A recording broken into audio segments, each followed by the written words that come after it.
जय हिंद साथियों, कैसे हैं आप सब। स्वागत है आपका एक बार फिर आपके अपने YouTube channel Shri Shyam class में। जी हाँ साथियों, आज अपन बात करने वाले हैं आर्मी जीडी की जो 29 तारीख को 3 शिफ्ट हुई है उनके बारे में। आज छात्रों का कहना है कि सबसे ज्यादा टफ पेपर देखने को मिला है और मैंने अभी प्रश्न देखे इनके जो आज आए हैं YouTube वगैरह पे, तो साथियों जरूर दिमाग हिला होगा उन प्रश्नों को देख करके। जो अपन पढ़ाते हैं उनसे हटके प्रश्न आए हैं, चाहे जीके की बात करूं, जीएस की बात करूं, मैथ्स का लेवल भी आज अलग देखने को मिला है। जो पिछली 12 पारियां हुई थी 22, 23, 24, 25 को, उन पारियों में एक लेवल था मैथ्स का, बिल्कुल सिंपल लेवल था, पेन उठाने की जरूरत नहीं पड़ रही थी छात्रों को। लेकिन अगर आज की बात करें तो आज का लेवल बहुत ही ज्यादा अलग देखने को मिला है। छात्रों को पेन उठाने की जरूरत पड़ी तो पड़ी, बाकी पेन को चलाने की जरूरत भी पड़ी और चलाने के बाद भी सवालों के उत्तर नहीं मिले कई छात्रों को। ये आज का लेवल था। यानी कि जितने भी शिफ्ट हुई है आज तीनों की तीनों शिफ्टों की बात करूं, पेपर का लेवल बहुत ही ज्यादा टफ था।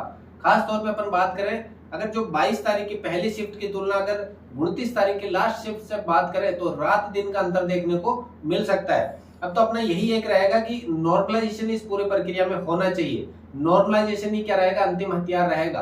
और नॉर्मलाइजेशन हो तो अभी छात्रों को फायदा मिल पाएगा जिनके पेपर शिफ्ट हार्ड है। और जिन जिन के छात्रों के पेपर शिफ्ट हार्ड हुई है वो कमेंट जरूर करें कि सर हमने इस पारी में एग्जाम दिया था और हमारा पेपर का लेवल हार्ड था, तो क्या अपन बात करेंगे नॉर्मलाइजेशन होगा कि नहीं होगा, पेपर का लेवल कैसा था। तो सबसे पहले अगर मैं बात करूं, अपने पास छात्र उपस्थित है गजेंद्र कौन सी शिफ्ट में एग्जाम था आपका? फर्स्ट शिफ्ट में इनका एग्जाम था। पेपर के लेवल की बात करें तो 22 तारीख के जो पेपर हुए 22, 23, 24, 25 के, उन पेपरों में और आज के पेपर में कैसा अंतर रहा? उन दोनों के बीच में अंतर है। पहले वाले थे वो सरल थे, आज जो है वो टफ थे।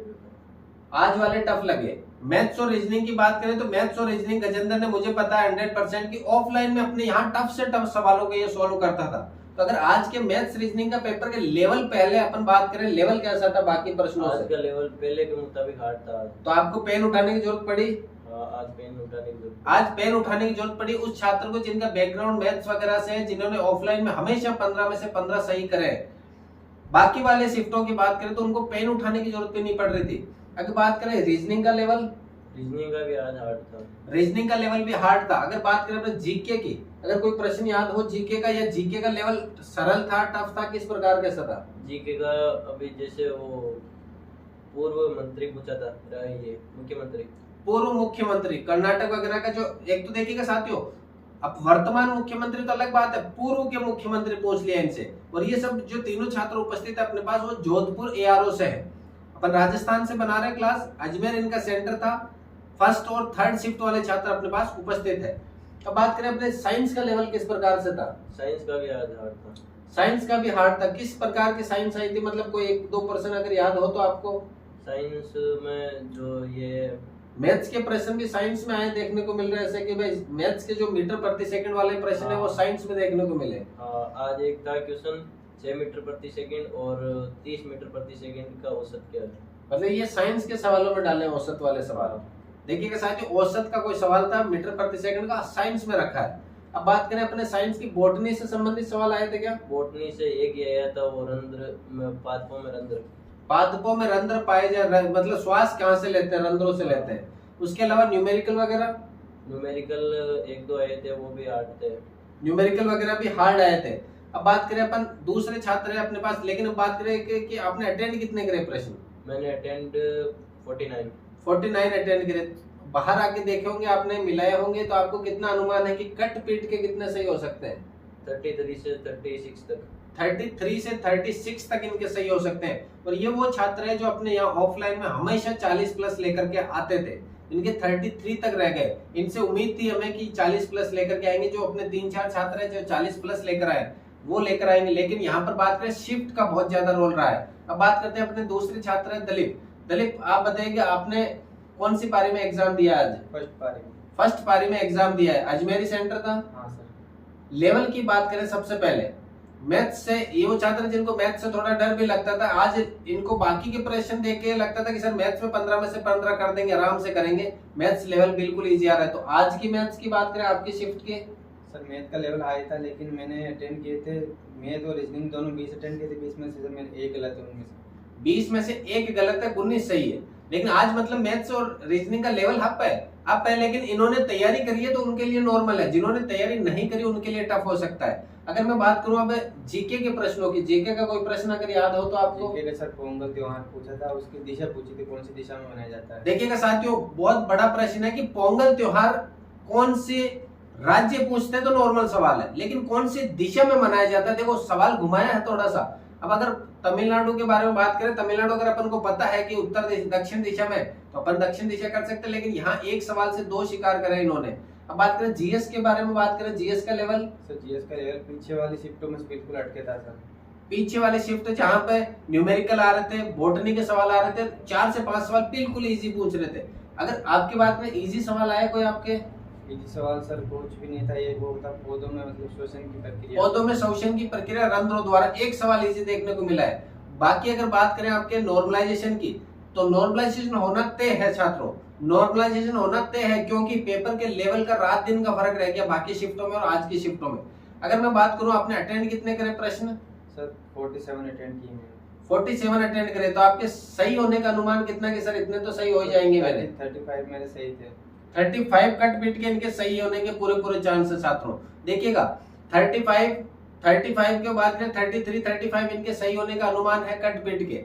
अब बात करें बाकी जो शिफ्ट हैं और आज की जो शिफ्ट है उनसे तुलना करें, तो आप क्या कहना चाहेंगे कि पेपर का लेवल उनके मुकाबले हार्ड था या बहुत ज्यादा हार्ड था? सर पेपर का लेवल भी हार्ड था और हटके था पूरा बाकी वाले शिफ्टों में।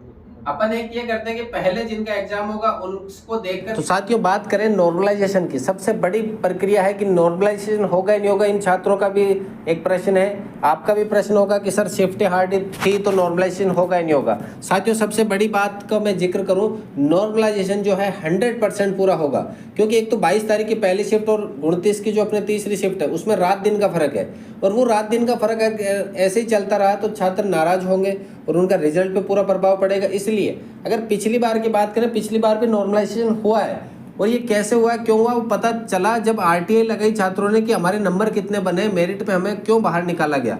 तो उनके जो नंबर बने थे पॉइंटों के अंदर बने थे, तो पॉइंटों के अंदर नंबर तभी बनते हैं जब नॉर्मलाइजेशन होता है और उसके अंदर नंबर बढ़ते हैं 2.33 ऐसे करके, तब पता चलता है अपन को। अब एक छात्र है अपने पास बजरंग सिंह बात करें, आपका एग्जाम कौन सी शिफ्ट में था?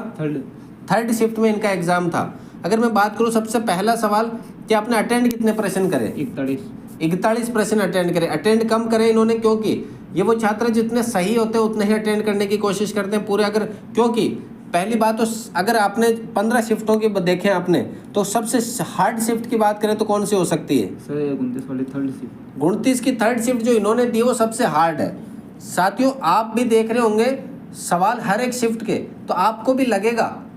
पहली बात तो वो छात्र जो घर पे बैठ के देखते हैं सर ये तो शिफ्ट सरल आई है, लेकिन जब एग्जाम में बैठ के देखते हैं तब लगता है अपन को हवा निकल जाती है प्रश्न पढ़ते हैं तो, कि ये प्रश्न कहाँ से आ गया, ये प्रश्न तो आज से पहले कभी देखा ही नहीं। तो वैसा ही हाल हुआ आज 29 तारीख को जिन्होंने एग्जाम दिया है। और अगर आपने 29 तारीख को एग्जाम दिया तो कमेंट करके बता सकते हैं कि हाँ सर ऐसा ही हुआ है हमारे साथ में। तो अब बात करें आपके मैथ्स का लेवल किस प्रकार से था? हाई था सर, मैथ्स का लेवल हाई था। आपने अटेंड कितने करे मैथ्स में? सर 11 सवाल अटेंड करें, जिसमें से सही होने के कितने अनुमान है आपके? 8 से 10 सवाल के लगभग इनके सही है कि 8 हो सकते हैं, 9 हो सकते हैं, 10 हो सकते हैं, लेकिन इन्होंने सही जितने इनको आते थे उन्होंने इतने ही अटेंड करे। साइंस की बात करें तो अपने रीजनिंग की बात करें, रीजनिंग का लेवल किस प्रकार के से था? सर वो भी हाई था। रीजनिंग का लेवल भी। साथियों अगर आपने ऐसे किसी ने थर्ड शिफ्ट में दिया जोधपुर आरओ से, तो आपको पता होगा रीजनिंग, मैथ्स, साइंस, जीके सभी का लेवल क्या था? हाई था। अब बात करें जीके के प्रश्न जो पिछली पारियों में आ रहे हैं उससे मिलते जुलते सवाल देखने को मिले आपको? नहीं सर, आज सबसे अलग, इन सबसे अलग। तो जीके का कोई प्रश्न आपको याद हो तो? भोजन के अनुच्छेद, भोजन से संबंधित एक अनुच्छेद पूछा गया है कि कौन से अनुच्छेद में भोजन से संबंधित जिक्र किया गया। साथियों ये प्रश्न मैंने अभी मेरे जो यहाँ पे टीचर वगैरह उनसे भी पूछा कि सर बताइए भोजन से संबंधित कौन सा अनुच्छेद आ गया, तो वो भी घूम गए कि एक बार के लिए कि सर क्या करें इसमें, कौन सा होगा, क्या होगा। तो साथियों जब पेपर का लेवल 10th लेवल का था तो ऐसे प्रश्न देने की जरूरत नहीं थी, उनको उसी लेवल के प्रश्न दिए जाते हैं ताकि आपको छात्रों से आपको क्या करना, आर्मी में ज्वाइन करवाना, कोई उनको कलेक्टर वगैरह नहीं बनवाना है। तो अगर उस प्रकार के प्रश्न देवें तो अपन को वो सोच पे विचार कर जाते हैं कि एक बार के लिए कि 12th लेवल का था, ग्रेजुएशन लेवल का था, किस प्रकार का पेपर है, ये सिर्फ और सिर्फ 10th लेवल का पेपर है, तो उस हिसाब से ही प्रश्न पूछने चाहिए थे गवर्नमेंट को। अब बात करें साइंस की, साइंस के प्रश्न उससे मिलते जुलते थे या बिल्कुल हट के आए? हट के बिल्कुल हट के प्रश्न देखने को मिले साथियों।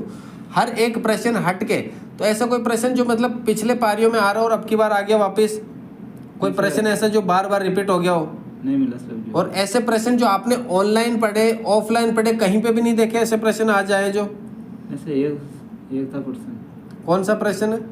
तो डीएनए से संबंधित एक प्रश्न है जो इन्होंने पढ़ रखा है। और साथियों ये वो छात्र हैं जिन्होंने ऑनलाइन भी कोर्स ले रखे हैं, ऑफलाइन भी ले रखे हैं, पिछले 1 साल से लगातार तैयारी कर रहे हैं। लेकिन आज इनको जब पेपर देखे, पेपर पहली पारी थी, अपने थर्ड पारी में जब बैठे पेपर देने के लिए, तब इन्होंने देखा कि अपन ने जितनी पढ़ाई करी है सब व्यर्थ गई, सिर्फ और सिर्फ पेपर के लेवल को हाई करने के चक्कर में। तो साथियों कई छात्र ऐसे होते हैं कि सर हमारा अगर पेपर लास्ट में होता तो हमें फ़ायदा होता। साथियों फ़ायदा नहीं है, नुकसान भी हुआ है आज। और नुकसान तो ऐसे मैं बात करूं, नुकसान इतना नहीं होने वाला है क्योंकि नॉर्मलाइजेशन होगा ही होगा 100%। तो साथियों ये थी आज की अपनी क्लास जिसमें अपन ने बात करी कि किस किस लेवल का प्रश्न था, किस प्रकार के प्रश्न आए, कौन सा पेपर लेवल हाई था, कैसा नहीं था। तो अगर 29 तारीख को आपने दिया है तो आप भी बताइएगा कमेंट करके कि सर आपका स्कोर कितना हुआ है, हम भी पता देखें अपने पोल के द्वारा कि कितना आपका स्कोर रहा है। अब बात करें अपने 15 शिफ्ट कंप्लीट हो चुकी है। छात्रों का सबसे बड़ा सवाल यही है कि सर सेफ स्कोर कितना होगा। तो साथियों एक ही बात कहूँगा, अगर 25 प्लस आपके सही है सवाल, चाहे आप किसी भी पारी में हो, हार्ड शिफ्ट है तो 25 से बढ़ जाएंगे नंबर, नॉर्मल शिफ्ट है तो आपके घट तो नहीं सकते लेकिन उतने ही रहेंगे या फिर हो सकता है घट भी जाए एक आधा नंबर। तो 25 प्लस जिनके भी सही है वो फिजिकल की तैयारी शुरू कर सकते हैं। सुबह से शाम रनिंग करें अपने, बाकी दिन भर में अगर आपने लाइब्रेरी वगैरह ज्वाइन कर रखी है, घर से पढ़ रहे हैं, कोई कोचिंग वगैरह में पढ़ रहे हैं, तो आप तैयारी करें अपने दूसरे किसी जॉब के लिए, जैसे आरपीएफ की निकली है, एसएससी जीडी वगैरह, इनकी तैयारी कर सकते हैं दिन भर में। और बाकी सुबह से शाम आप रनिंग भी जरूर रखिएगा। 25 प्लस अगर आपकी स्कोर है तो आप सेफ जोन में हो। कट ऑफ के संबंधित एक वीडियो अपन लेकर आएंगे, किस प्रकार से नॉर्मलाइजेशन होगा, किससे 2023 की तुलना 2024 से अपन करने वाले हैं, कि किस प्रकार से रिजल्ट डेट, फिजिकल डेट, सब के बारे में अपन विस्तार से चर्चा करेंगे। तो मिलते हैं अगली क्लास में एक और वीडियो में, तब तक के लिए जय हिंद, वंदे मातरम।